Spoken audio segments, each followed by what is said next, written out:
Ça va? Ouais, je regarde si vous voulez mon texte, parce que je ne connais pas le texte par cœur.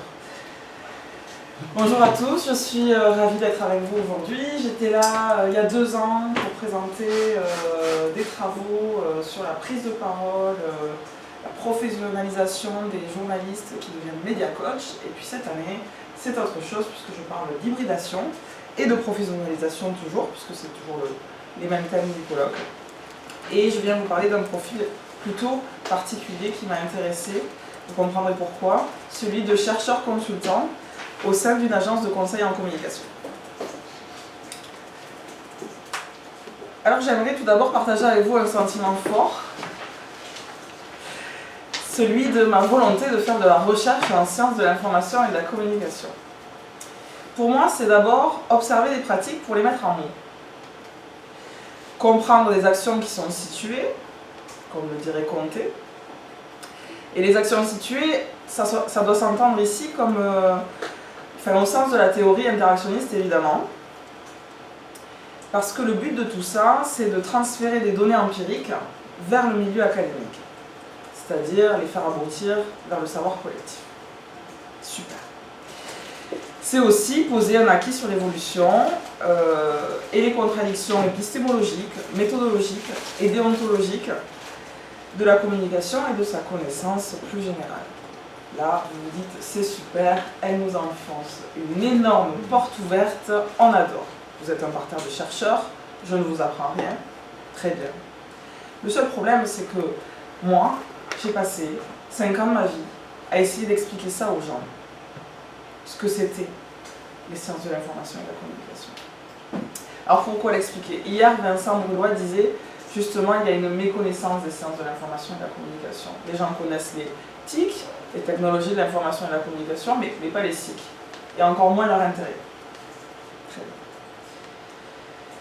Si j'en viens à vous dire ça aujourd'hui, c'est que j'ai effectué ma thèse de doctorat dans un contexte très particulier. C'est-à-dire en CIFRE. C'est une convention industrielle de formation par la recherche. C'est-à-dire qu'un doctorant est plongé en immersion dans une entreprise ou une organisation, privée ou publique, pendant 3 ans. En échange de sa présence et de ce terrain, qu'il pourra bien sûr étudier, l'organisation reçoit 14 000 € de subventions étatiques par an.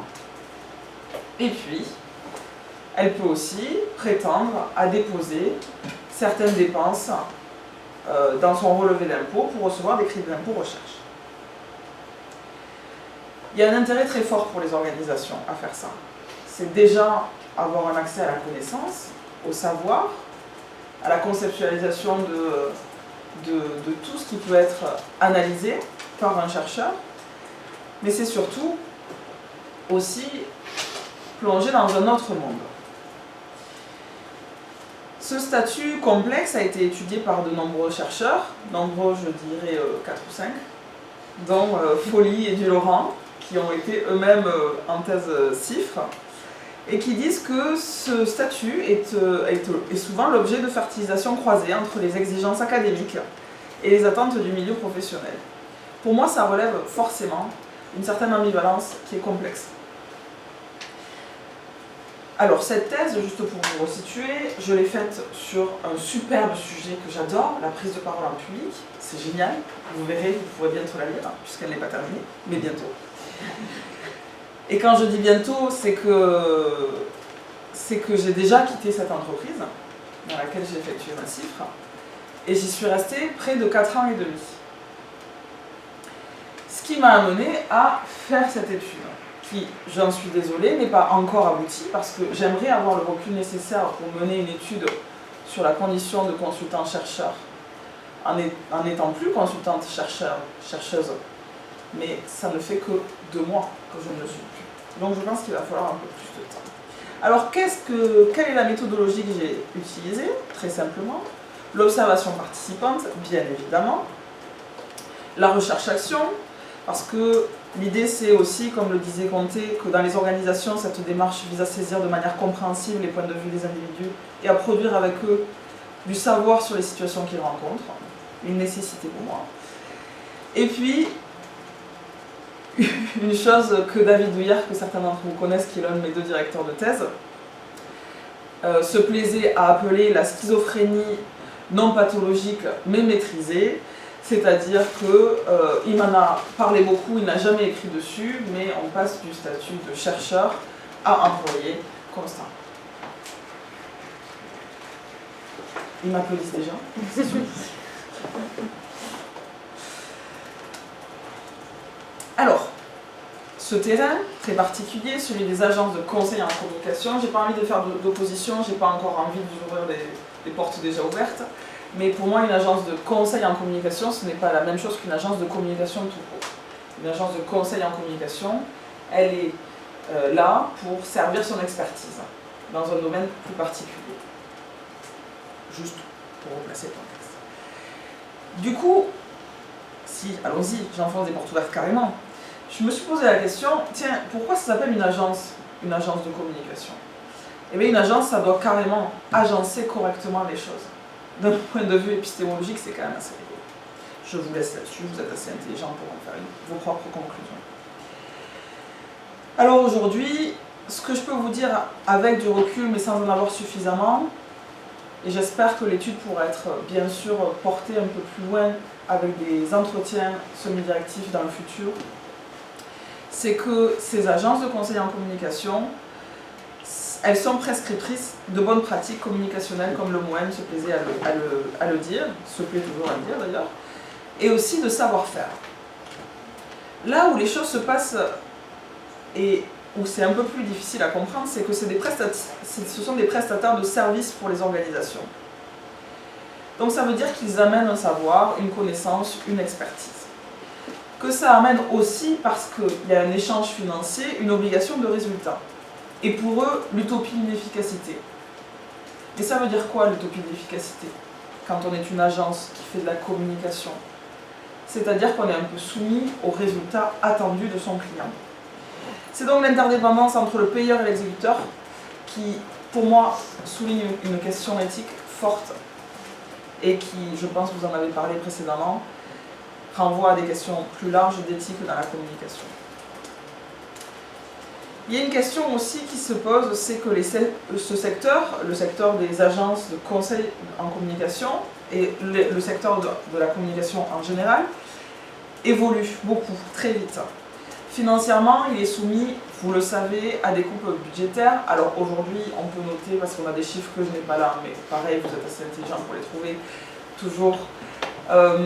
On sait que les agences de communication sont les premières à être touchées par les coupes budgétaires et qu'on licencie un peu moins dans les services de communication les salariés des organisations.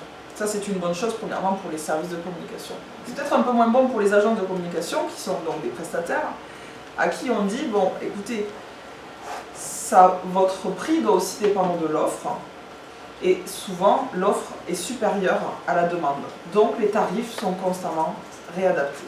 Donc, ça veut dire que ces groupes, ces agences, sont soumises aussi à une fluctuation forte et doivent s'adapter à ce marché. Elles doivent aussi s'adapter à des savoir-faire qui sont constamment en évolution, que j'appellerais des savoir-faire adaptables. Elles doivent être à l'écoute des évolutions des pratiques et des usages, mais aussi elles doivent peut-être les anticiper. Et anticiper les demandes de ses clients. C'est comme ça qu'on peut noter une tendance large qui émerge, c'est-à-dire une stratégie pour eux de se développer en pôle d'expertise. Et c'est comme ça que, comme je vous ai opposé les agences de communication tout à l'heure, vous comprenez que de nombreuses agences de communication deviennent des agences de conseil en communication, c'est-à-dire qu'elles se spécialisent plus précisément dans un domaine plutôt que les autres. L'agence dans laquelle j'ai passé 5 ans s'appelle The Message Company. Quand je suis arrivée pour ma thèse de CIFRE, c'était une agence de média coaching, c'est-à-dire spécialisée dans la prise de parole en public par des journalistes qui étaient coachs, donc des média coachs, qui essayaient de proposer la meilleure méthode pour parler devant les médias. C'est devenu, 2 ans plus tard, une agence de production de contenu, une agence de production de discours pour la prise de parole en public. 1 an plus tard, c'est devenu une agence spécialisée, donc une agence conseil, dans le discours corporate. Aujourd'hui, C'est une agence de conseil en communication, de stratégie et d'influence. Original. Et ça, je pourrais vous le décrire pour plusieurs agences. Je souhaite pouvoir le faire dans le futur. Donc du coup, ces agences, si elles évoluent comme ça, de métier en métier, et pourtant leur professionnalité première, c'est quand même la communication. On l'a vu hier, on l'a entendu, c'est quand même, la communication c'est assez vaste. Ici, ce sont d'abord des journalistes qui finissent par devenir des conseillers en communication corporate. Ce qui les pousse à faire ça, à évoluer dans leur métier, à se professionnaliser dans certains points plutôt que d'autres. Ils n'ont rien appris de nouveau, ils le proposent différemment. C'est qu'ils cherchent juste à faire survivre les agences. Donc ils sont en quête constante, pour cette survie, de nouveaux atouts et de nouveaux profils pour conserver leur grand compte. Et quand je dis grand compte, on parle évidemment pour la France d'organisation du CAC 40, d'entreprise du CAC 40, ou d'organisation publique importante. Ok, j'accélère.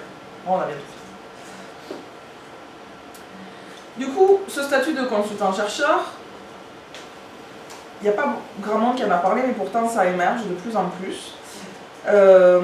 Il amène pour moi ici une dualité qui est forte entre deux identités professionnelles, mais qui force indirectement l'hybridation et donc la compatibilité. Il y a un contre-exemple total à ça, c'est quand Total, par exemple, embauche des doctorants ou des chercheurs. C'est leur professionnalité première. Ils les embauchent parce qu'ils sont chercheurs et on ne dira pas, tiens, on va embaucher chez Total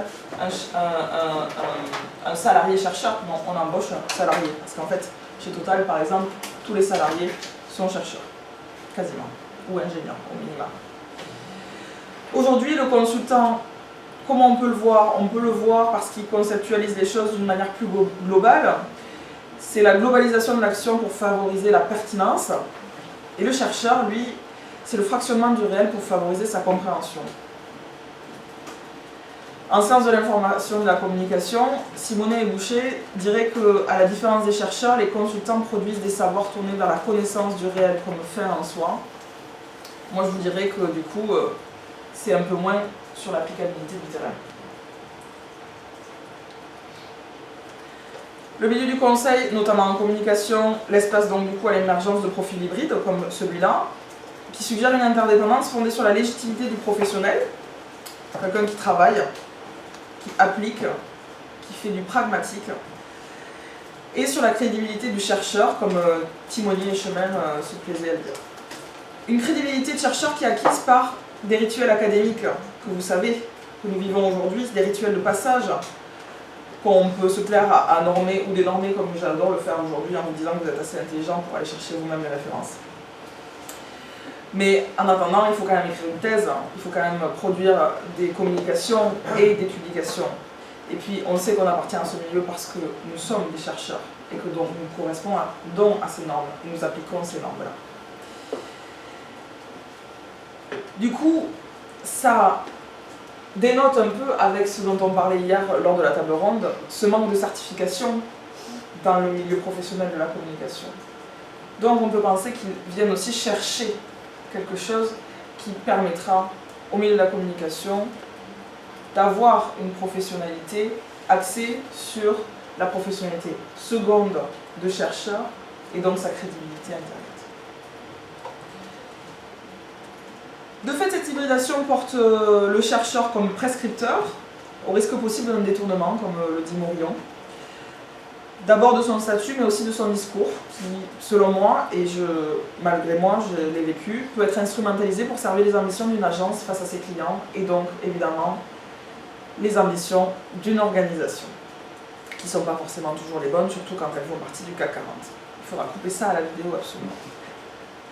Mais qu'en est-il réellement de l'objectivité quand on sait que l'aspect financier gouverne le type d'échange partenarial tel qu'une cifre ou un partenariat avec un laboratoire tout court, puisque j'ai envie d'ouvrir ça au-delà de la cifre. On parlait aussi de l'hésitation des journalistes qu'on peut ressentir par rapport aux journalistes d'entreprise. Est-ce que c'est la même éthique? Est-ce que c'est la même déontologie? Est-ce que là, le chercheur, en tant que consultant-chercheur, peut conserver son éthique et sa déontologie? Et du coup, je pense qu'il est quand même judicieux d'interroger les limites de ce statut. Et j'aimerais terminer là-dessus. Plus largement, les sciences de l'infocom se nourrissent formellement du terrain aujourd'hui et de la relation de confiance comme Malouine l'entend, et qui est nécessaire et qui doit s'instaurer entre les interlocuteurs, recherche et organisation. Aujourd'hui, il s'agit de penser la place du chercheur en communication comme un nouvel objet d'étude, et c'est ce que je venais vous dire aujourd'hui, même si ce n'est pas totalement abouti. Et donc, il faut penser aussi que c'est potentiellement un prescripteur de nouvelles approches communicationnelles, ce chercheur consultant, et ce chercheur tout court d'ailleurs, évidemment, dans le milieu de la communication des organisations. Et donc on peut se dire qu'il y a une production de sens intéressante. Les recherches menées in situ deviennent aujourd'hui monnaie d'échange à plusieurs niveaux, mais je n'ai pas le temps de vous en parler, alors je m'arrête tout de suite. Oui, le temps est découlé. Voilà, et cette pratique tend à modifier les échanges entre recherche et communication vers les organisations et bien sûr, plus largement, vers l'espace public. Merci. Merci beaucoup. Et donc maintenant, je donne la parole à Lucille, qui va donc nous parler aussi d'un autre type de chargé de communication atypique. Ça prend je sais pas, tu vas changer le... Ouais, parce que Dani voulait... Mais c'est pas grave. C'est juste parce qu'on va mettre les fichiers. Nicolas.